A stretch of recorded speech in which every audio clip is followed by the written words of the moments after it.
profissionais? pelas pessoas também. No fundo, vocês É um também dão uma... Coisa para comer. Quando nós voltámos, o nosso motorista tinha fugido. Tinha-nos deixado as malas no meio da estrada e tinha-se ido embora. E nós ficámos assim. Bem, e agora, como é que nós fazemos? E ainda bem que vinha um colega nosso, na altura da Renascença, noutro carro com um jornalista inglês, e acabámos por ir no mesmo jeep que ele, onde só cabiam meia dúzia de pessoas, íamos lá todos em cima dos outros, com as malas e com o equipamento E todo. nestas alturas há, perdão, há uma solidariedade. Vocês notam este movimento solidário entre as equipas, pronto, entre os profissionais, entre os jornalistas, neste caso, seja repórter, eu quer acho não que há seja. uma coisa que as pessoas, por exemplo, em casa não têm muita noção. E não é preciso só ser numa zona de conflito. É mesmo aqui, normalmente a trabalhar aqui todos os dias. Nós conhecemos-nos todos, ou quase todos.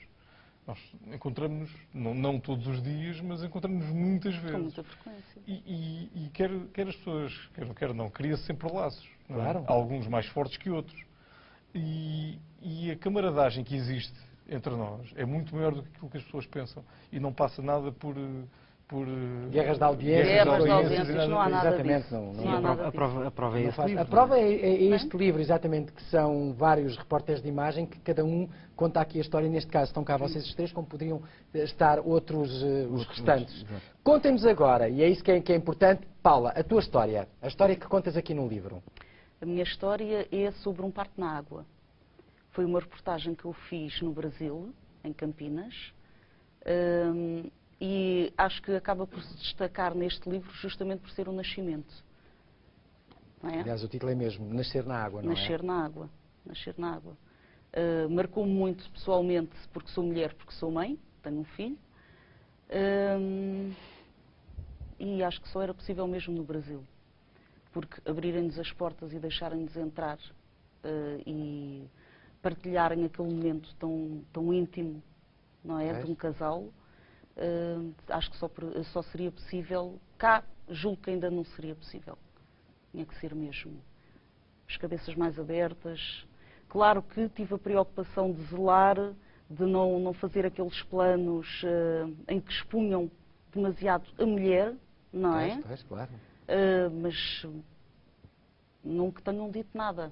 Mas Isso valeu a cabe-nos pena. a nós, valeu muito a pena. Valeu a pena. Muito a pena. E foi essa das inúmeras histórias que tens para contar com a câmara, com a lente. Escolheste essa exatamente aqui para este livro de câmara de reflexão, uma imagem, 1000 palavras. Aliás, um conselho agora para esta altura também do Natal, exatamente para não serem também só livros de romance, exatamente livros de profissionais que contam as histórias verídicas. Rui, a tua história, passada no Iraque, certamente. Foi. É exatamente ao contrário da história da Paula. A história da Paula é o nascimento. A minha história tem a ver com a morte. Foi, como eu disse, foi a nossa viagem de Amman para Bagdá. Isto em 2003? Em 2013, exatamente. E foi a minha viagem. Eu já tinha até lugar noutro carro. Encontrei uns colegas meus argentinos que tinham estado comigo em Cabul durante a guerra do Afeganistão e como eles tinham alguns problemas, não conseguiam alugar um carro, eu acabei por ir com eles para os ajudar a conseguir alugar o carro e ter dinheiro para conseguirem chegar a Bagdá. E o que aconteceu foi que durante a viagem, já no Iraque, a 80 km mais ou menos de Bagdá, não sei exatamente porquê, o pneu estourou. Íamos muito rápido, íamos ali na zona da linha da frente. Aquilo estava ali um bocado dividido entre as tropas aliás, o Saddam e os americanos. E íamos muito rápido e estourou o pneu. O carro começou às cambalhotas e foi basicamente um acidente. Não é? O carro começou às cambalhotas e só fiquei eu. Os outros 3 ocupantes do carro, nós éramos 4, morreram. E pronto, a história é um bocado, a história depois é o que se passou, como é que foi. Consegues ainda, obviamente consegues recordar esses momentos, mas consegues ainda viver com alguma intensidade em termos de emoções quando, claro, quando pensas em tudo isso? É assim, eu tenho outras histórias, quer dizer, eu poderia ter contado outras histórias. Eu até acho que contei mais esta história um bocado como homenagem a eles os três. Acho que eu na altura, quando o Zé Carlos me convidou para escrever uma história, eu pensei assim, não vou contar esta história, porque é uma história um bocado Triste. Forte. Exatamente. Triste. E se calhar não vou contar essa história. Mas depois também pensei, não, mas se calhar eles merecem que sejam lembrados e merecem que se fale deles, porque eles ao fim e ao cabo estavam a fazer a mesma coisa que eu. Eles eram meus colegas e estavam a trabalhar como eu estava a trabalhar. Por acaso fui eu que fiquei. E Poderia ter eram ficado... estrangeiros, não eram? Nem sequer eram portugueses, ou seja... Exatamente. Mas bom, a nacionalidade aqui não conta na altura, mas... Não, colegas... mas pronto, fui eu que fiquei. Poderiam ter sido eles, quer dizer, não é? Ainda não era o dia. Exatamente, e Deus queira que não, nem nunca seja, oh, Rui. Isso vai ter que ser um dia, mas... Pois, não nessas situações, não nessas situações. Pedro Moreira, a tua história, já agora para podermos partilhar connosco. A minha história é um bocado... Eu andava aqui à procura dela enquanto não a... Página 133. Ora, bem, ora, é muito mais fácil. Página 133. Sim, senhor. Podes contar, então. A minha história, acho que a minha história aparece aí um bocado para as pessoas respirarem fundo, esboçarem um sorriso e acabarem o livro, conseguirem ler até ao fim. A minha história não...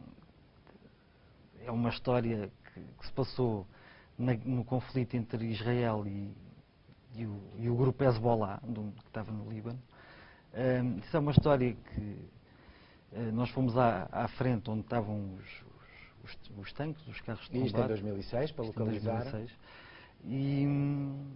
E quando vínhamos embora, eu, a Márcia e o Miguel Teixeira, que era o editor de imagem, quando vínhamos a regressar para editar a peça para enviar para o jornal, passa por nós uma carrinha em grande velocidade em direção aos tanques.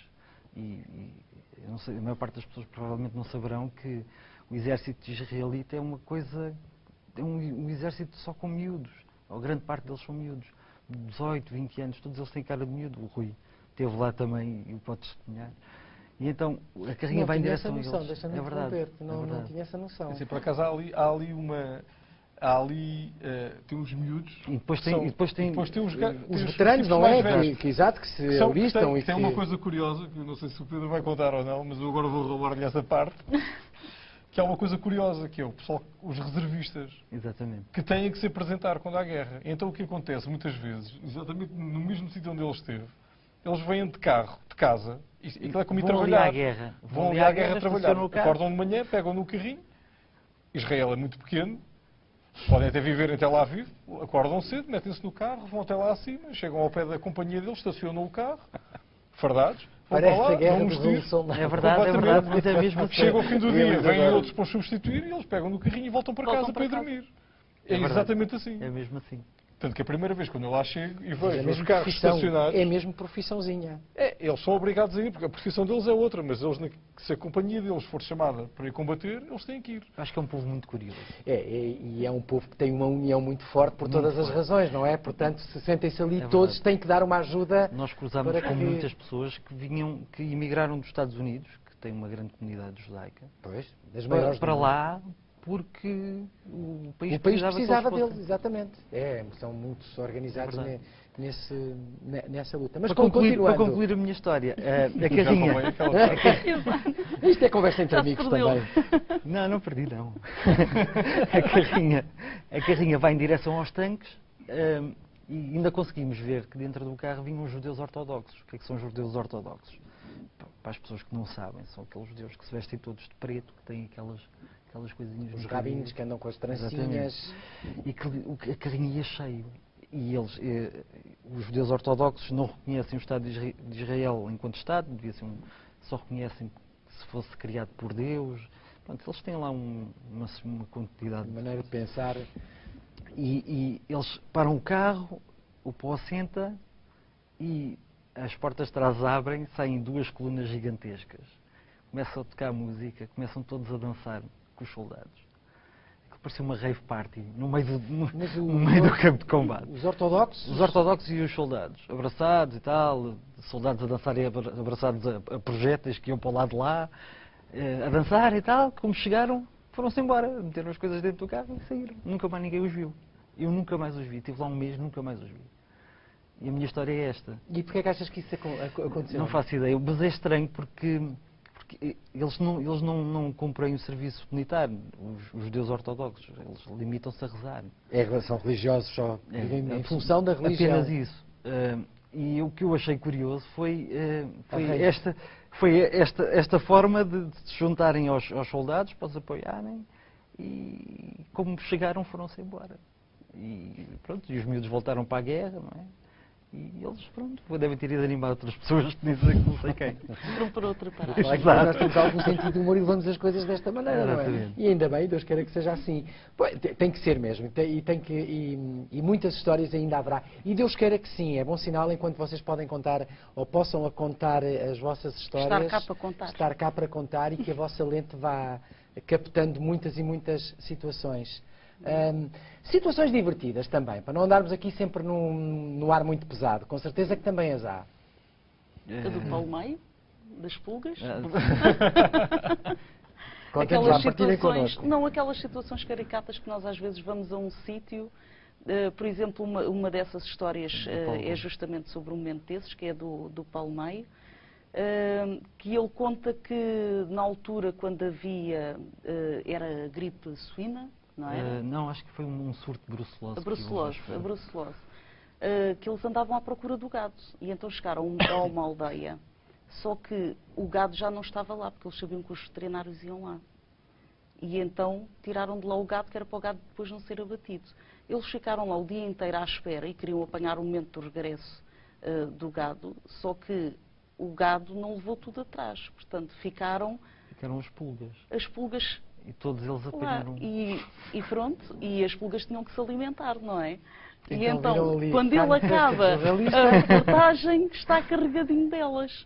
Portanto, são às vezes são pormenores, são pequenas histórias que acabam por fazer parte do nosso dia-a-dia, não é? Claro, e que teriam para contar e que certamente serão contadas e que davam outras peças. Claro. Nós costumamos dizer a peça das pulgas. Muitas páginas, Olha, neste caso.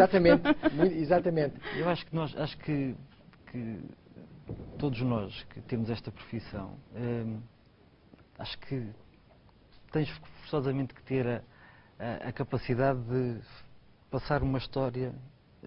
Tens uma reportagem hoje, viveste e acabou, passas para outra. E eu tenho muita dificuldade, e acho que todos nós temos. Em desligarem-se das coisas. Não, em te recordares.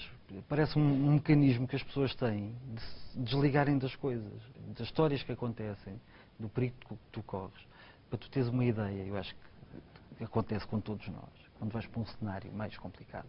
Eu sei que tu querias falar de uma coisa mais alegre, mas deixa-me voltar só um bocadinho atrás. Vocês partilhem as vossas emoções connosco. Eu acho que a maior parte das pessoas não sabem que nós, quando vamos para cenários assim mais complicados, sei lá, Afeganistão